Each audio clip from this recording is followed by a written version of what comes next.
Título: Psicanálise, 1926. Iniciaremos pela nota do editor inglês. A presente tradução é uma revisão daquela publicada pela primeira vez em 1926. O artigo é reimpresso aqui mediante entendimento com autores da Enciclopédia Britânica. A 11ª edição da Enciclopédia Britânica veio a lume em 1910 até 1911. Não continha qualquer referência à psicanálise. Após a Primeira Guerra Mundial, em 1922, surgiu o que se declarou ser a 12ª edição. Esta consistia na antiga 11ª edição, juntamente com 3 novos volumes. Ainda não havia qualquer artigo sobre psicanálise. Logo depois, resolveu-se lançar, em 1922, uma 13ª edição, que iria consistir novamente na antiga 11ª, com o acréscimo, mais uma vez, de 3 novos volumes suplementares, mas diferentes daqueles que haviam integrado a 12ª edição. Dessa vez, um artigo sobre psicanálise foi julgado necessário e solicitaram ao próprio Freud que colaborasse com o mesmo. Sem dúvida, ele ficou satisfeito em aceitar o convite, visto que a Enciclopédia Britânica ocupava um lugar predileto em seu coração.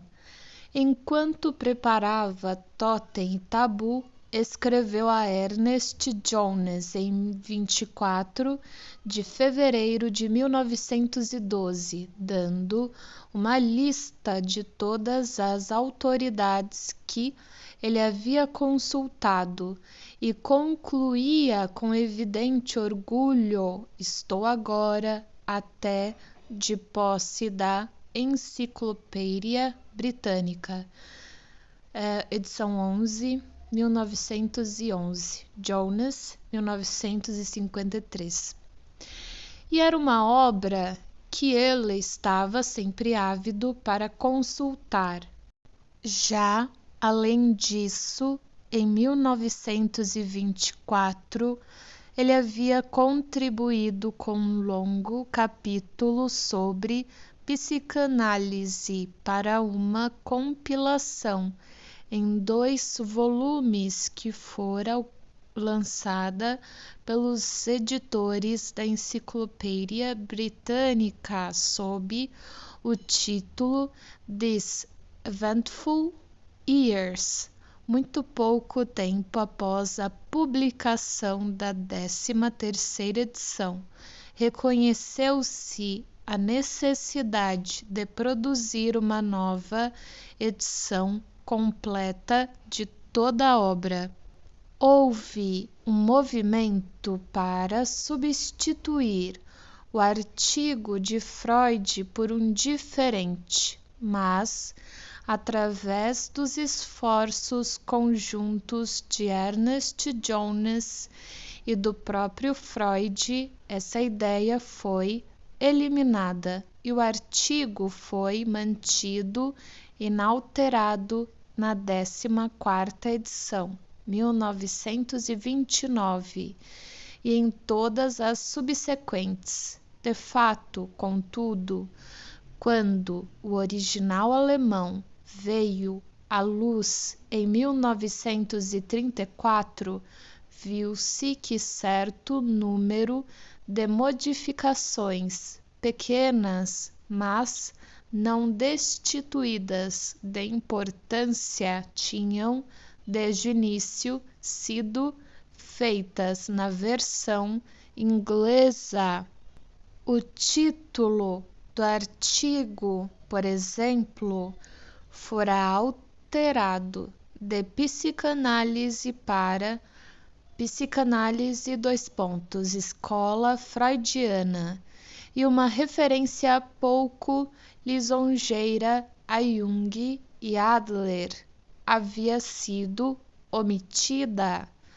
Subtítulos adicionais também tinham sido inseridos, o que não parece ajudar o encadeamento do argumento de Freud. Para finalidades atuais, o melhor plano pareceu remontar ao original alemão, conforme elaborado por Freud, sendo as divergências mais importantes da versão da Enciclopédia Britânica, indicadas em notas de rodapé. Aproveitou-se a oportunidade para rever a tradução e harmonizar alguns dos termos técnicos com o uso adotado em outras partes nesta edição. Agora iniciaremos o texto. Título: Psicanálise. Visto que a psicanálise não foi mencionada na 11ª edição da Enciclopédia Britânica, é impossível restringir este relato aos seus progressos. Desde 1910, a parte mais importante e mais interessante de sua história está no período antes desta data. Subtítulo: Pré-História. Nos anos de 1880 até 82, um médico vienense, o Dr. Joseph Breuer, 1842 até 1925, descobriu um novo método por meio do qual aliviou uma moça que vinha sofrendo de grave histeria de seus muitos e variados sintomas. Ocorreu-lhe a ideia de que os sintomas estavam ligados a impressões que ela recebera durante um período de agitação enquanto cuidava do pai enfermo.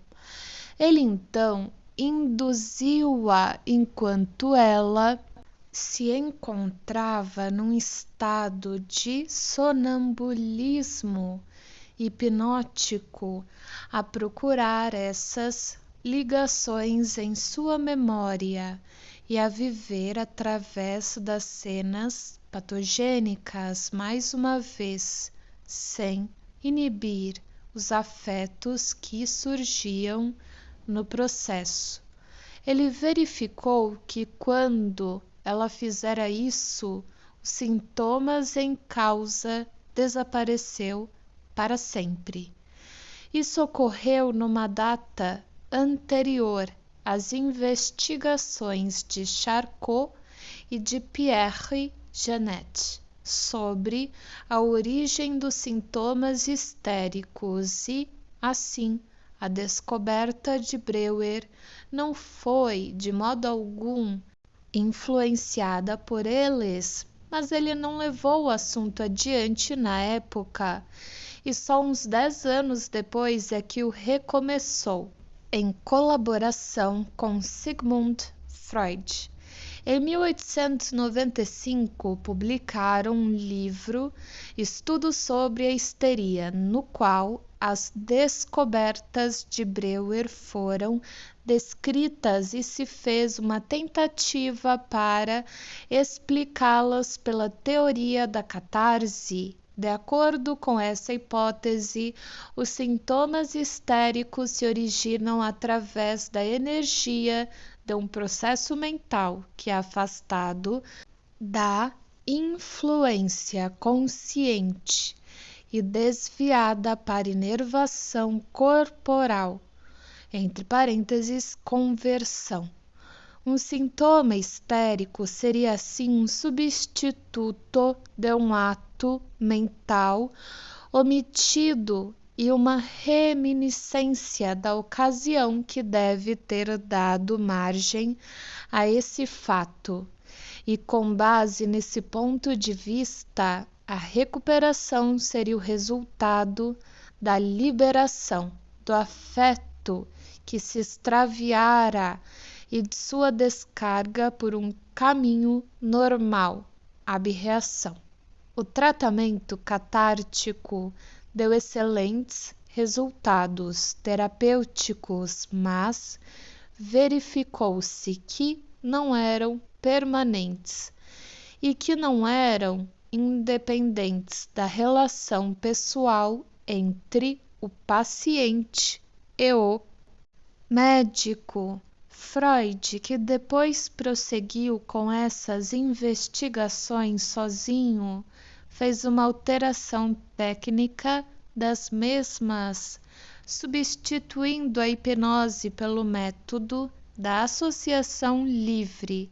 Ele inventou o termo psicanálise, que no curso do tempo veio a ter dois significados. O primeiro, um método específico de tratar as perturbações nervosas, e o segundo, a ciência dos processos mentais inconscientes, que também é apropriadamente descrita como psicologia profunda. Subtítulo: Tema da psicanálise.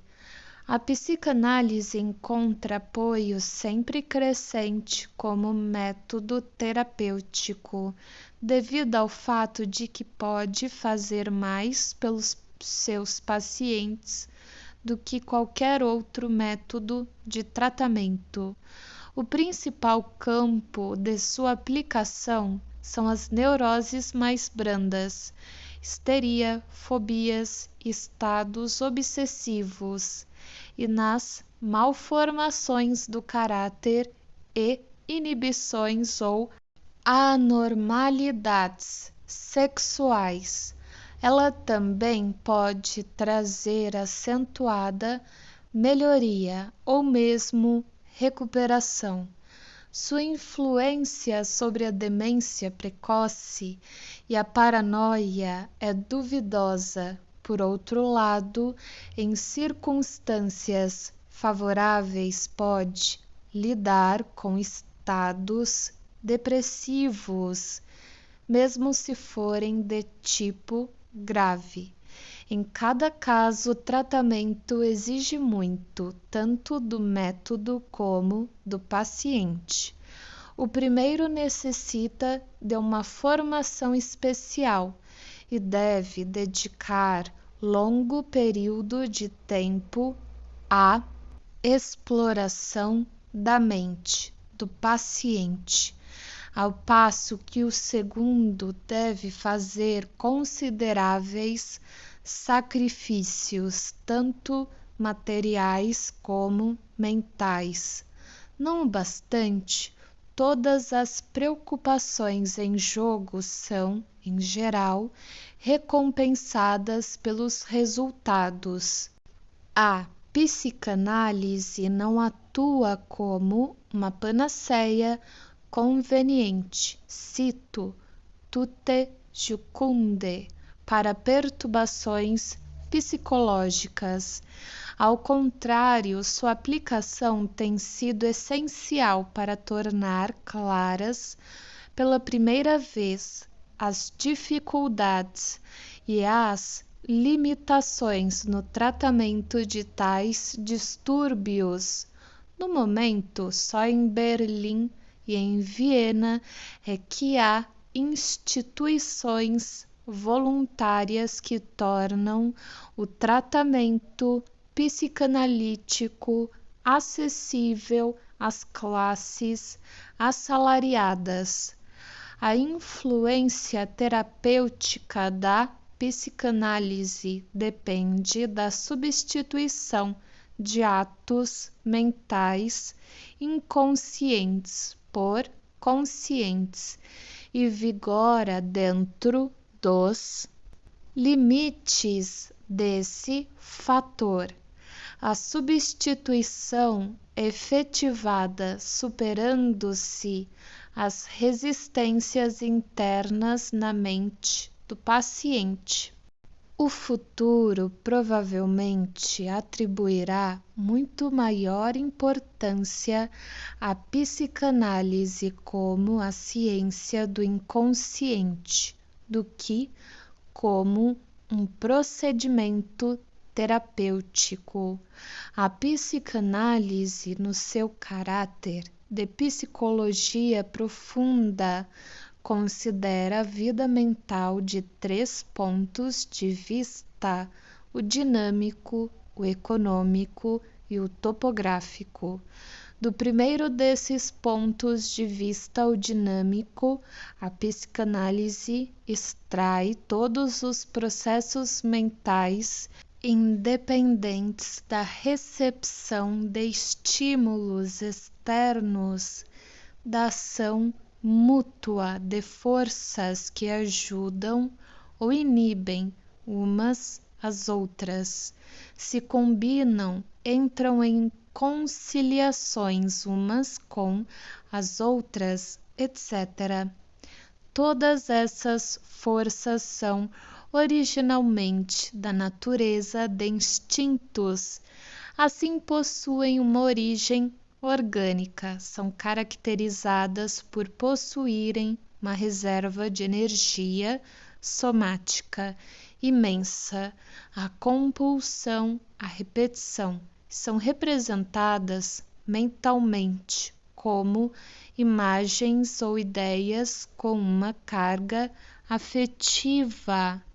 Na psicanálise, não menos do que em outras ciências, a teoria dos instintos é um assunto obscuro. Uma análise empírica conduz à formulação de 2 grupos de instintos, os denominados instintos do ego, que estão dirigidos para a autopreservação, e os instintos do objeto, que dizem respeito às relações com um objeto externo. Os instintos sociais não são considerados como elementares ou irredutíveis. A especulação teórica leva à suspeita de que há 2 instintos fundamentais que jazem ocultos por detrás dos instintos do ego e dos instintos do objeto manifesto, a saber, a eros, o instinto que luta sempre por uma união mais estreita, e b, o instinto de destruição, que leva no sentido da destruição do que está vivo. Em psicanálise, dá-se o nome de libido, a manifestação da força de Eros. Do ponto de vista econômico, a psicanálise supõe que os representantes mentais dos instintos têm uma carga catexia de quantidades definidas de energia, sendo finalidades do aparelho mental impedir qualquer represamento dessas energias e manter o mais baixo possível o volume total das excitações com que ele se acha carregado. O curso dos processos mentais é automaticamente regulado pelo princípio do prazer-desprazer. O desprazer está, assim, de certa forma, relacionado com um aumento de excitação e o prazer com uma redução. No curso do desenvolvimento, o princípio de prazer original passa por uma modificação com referência ao mundo externo, dando lugar ao princípio de realidade, de conformidade com o qual o aparelho mental aprende a adiar o prazer da satisfação e a tolerar temporariamente sentimentos de desprazer. Topograficamente, a psicanálise considera o aparelho mental como um instrumento composto, esforçando-se por determinar em quais pontos dele ocorrem os vários processos mentais. De acordo com os pontos de vista psicanalíticos mais recentes, o aparelho mental compõe-se de um id que é um repositório dos impulsos instintuais de um ego, que é a parte mais superficial do id e aquela que foi modificada pela influência do mundo externo e de um superego que se desenvolve do id, domina-o e representa as inibições dos instintos que são características do homem.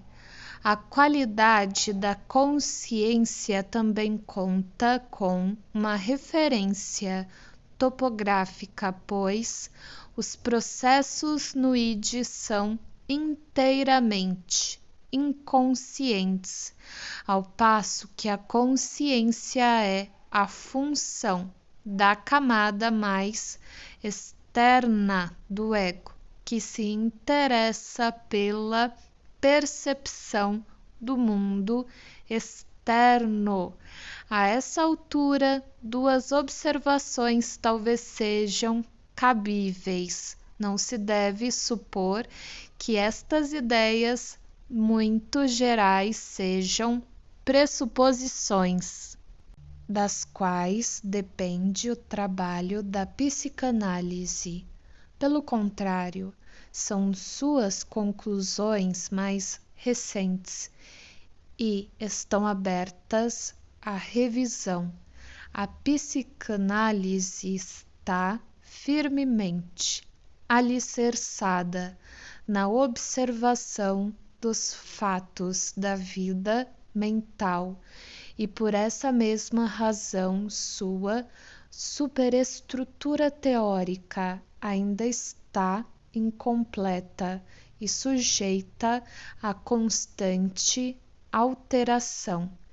Em segundo lugar, não existe motivo para surpresa que a psicanálise, que originalmente nada mais era que uma tentativa de explicar os fenômenos mentais patológicos, deva ter se desenvolvido numa psicologia da vida mental normal. A justificativa disso surgiu com a descoberta de que os sonhos e os erros parapraxias, tais como lapsos de linguagem, etc., de homens normais, têm o mesmo mecanismo que os sintomas neuróticos. A primeira tarefa da psicanálise foi a elucidação dos distúrbios neuróticos. A teoria analítica baseia-se em 3 pedras angulares: o reconhecimento da, número 1, repressão, da, número 2, importância do instinto sexual e da, número 3, transferência. 1. Há uma força na mente que exerce as funções de uma censura e que exclui da consciência e de qualquer influência sobre a ação, todas as tendências que a desagradam. Tais tendências são descritas como reprimidas. Elas permanecem inconscientes, e se alguém tentar levá-las para a consciência do paciente, provoca-se uma resistência. 2. Esses impulsos instintuais reprimidos, contudo, nem sempre se tornaram impotentes. Em muitos casos, conseguiram fazer sentir sua influência na mente por caminhos indiretos e as satisfações indiretas ou substitutivas dos impulsos reprimidos assim alcançadas são o que constitui os sintomas neuróticos. 2. Agora é o 2 daquelas 3 pedras angulares que foi citado anteriormente. 2. Por motivos culturais, a repressão mais intensa incide sobre os instintos sexuais, mas é precisamente em relação com eles que a repressão mais facilmente falha, de modo que se verifica que os sintomas neuróticos são satisfações substitutivas da sexualidade reprimida. A crença de que no homem a vida sexual começa apenas na puberdade é incorreta. Pelo contrário, sinais dela podem ser detectados desde o começo da existência extra-uterina. Ela atinge um primeiro ponto culminante no ou antes do 5º ano, período primitivo, depois do qual fica inibida ou interrompida, período de latência, até a idade da puberdade, que é o segundo clímax do seu desenvolvimento. Esse desencadeamento bifásico do desenvolvimento sexual parece ser distintivo do gênero Homo.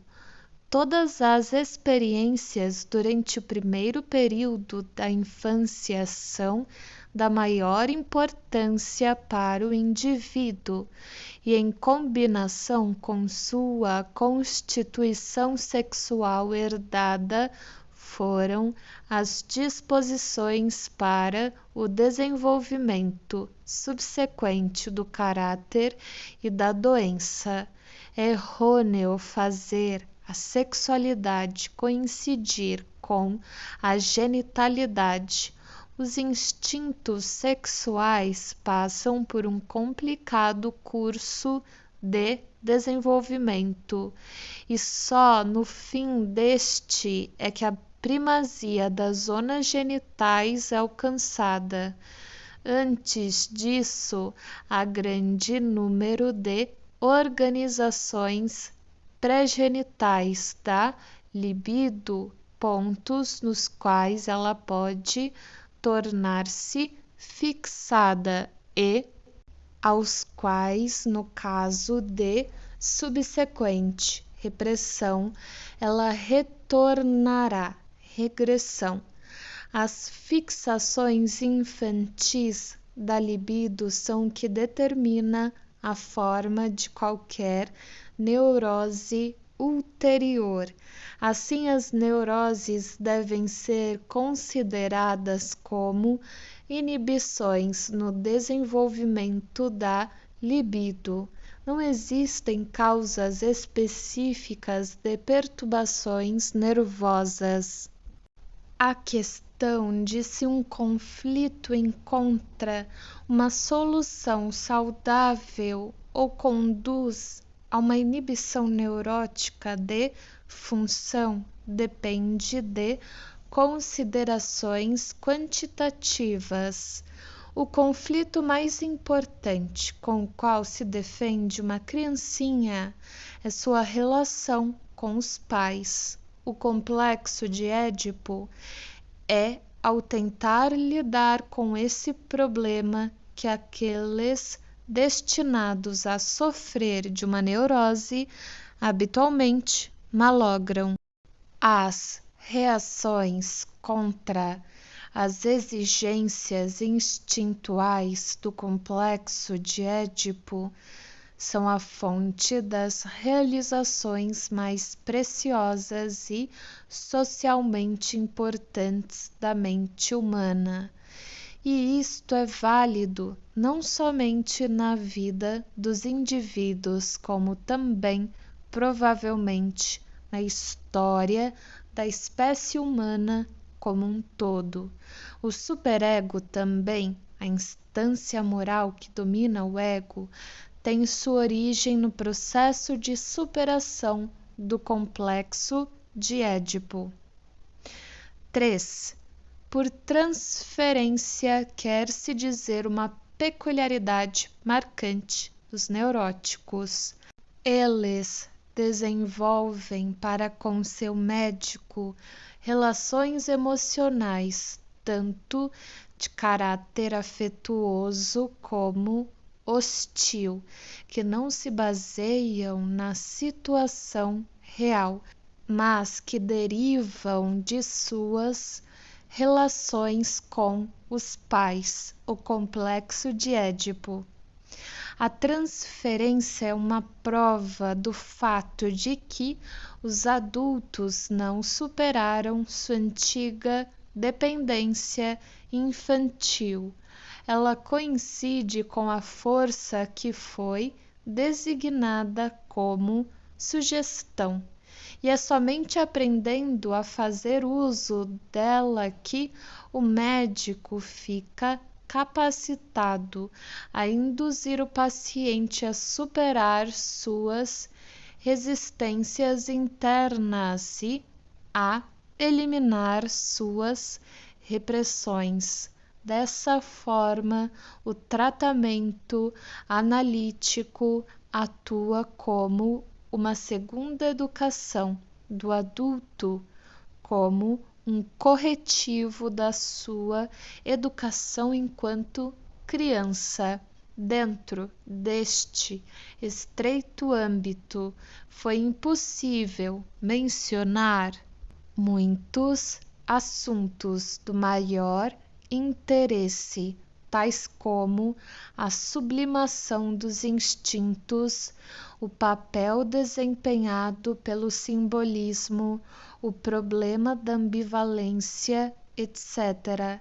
Nem houve espaço para aludir às aplicações da psicanálise, originadas, como vimos, na esfera da medicina, a outros setores do conhecimento, como a antropologia social, o estudo da religião, a história literária e educação, onde sua influência vem constantemente aumentando.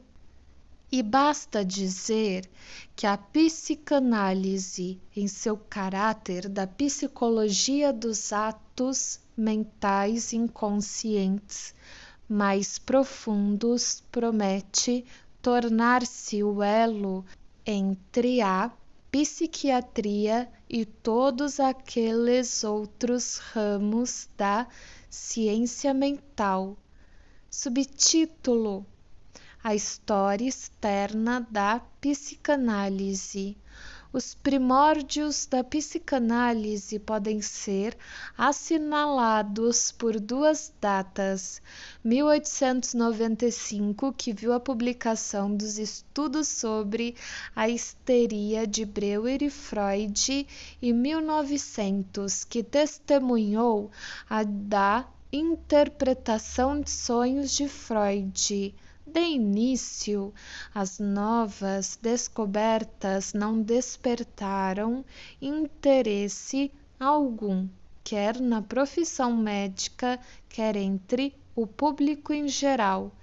Em 1907, os psiquiatras suíços, sob a liderança de Breuer e Jung, começaram a interessar-se pelo assunto. Em 1908, realizou-se em Salzburgo uma primeira reunião dos partidários provenientes de grande número de diferentes países. Em 1909, Freud e Jung foram convidados para visitar os Estados Unidos por G. Stanley Hall, a fim de pronunciarem uma série de conferências sobre psicanálise na Universidade de Clark, Worcester, Mass. M-A-S-S. A partir daquela época, o interesse cresceu rapidamente na Europa. Expressou-se, contudo, numa rejeição muito enérgica dos novos ensinamentos, uma rejeição que muitas vezes revelou uma colaboração não científica. As razões dessa hostilidade iriam ser encontradas do ponto de vista médico, no fato de que a psicanálise dá ênfase a fatores psíquicos e, do ponto de vista filosófico, na suposição do conceito da atividade mental inconsciente como sendo um postulado fundamental, mas a razão mais forte foi, indubitavelmente, a indisposição geral da humanidade em conceder ao fator da sexualidade a importância que lhe é atribuída pela psicanálise. Apesar dessa oposição generalizada, contudo, o movimento em prol da psicanálise não iria ser refreado. Seus partidários aglutinaram-se numa associação internacional que atravessou incólume as provações da Grande Guerra e, na hora presente, 1925. Abrange grupos locais em Viena, Berlim, Budapeste, Londres, Suíça, Holanda, Moscou e Calcutá, bem como 2 nos Estados Unidos. Há 3 periódicos que representam os pontos de vista dessas sociedades. O International Zeitschrift für Psychoanalyse, Imago, que se interessa pela aplicação da psicanálise a campos não médicos de conhecimentos, e o International Journal of Psychoanalysis. Durante os anos de 1911 até 13, 2 partidários, Alfred Adler, de Viena, e Jung, de Zurique, retiraram-se do movimento psicanalítico e fundaram suas escolas de pensamento, as quais, em vista da hostilidade geral à psicanálise, podiam estar certas de uma acolhida favorável, mas permaneceram cientificamente estéreis. Em 1921, Dr. M. Entingon fundou em Berlim a primeira clínica e escola de formação psicanalítica pública, logo acompanhada de uma segunda em Viena. Subtítulo: Bibliografia. Breuer e Freud, Studien über Hysterie, 1895. Freud, Traumdeutung, 1900. Zur Psychopathologie des Alltagslebens, 1904. Drei Abhandlungen zur Sexualtheorie, 1905. Vorlesungen zur Einführung in die Psychoanalyse, 1916. As obras completas de Freud foram publicadas em alemão. Gesammelte Schriften, 1925. E, em espanhol, Obras Completas, 1923. A maior parte delas foi traduzida para o inglês e outras línguas.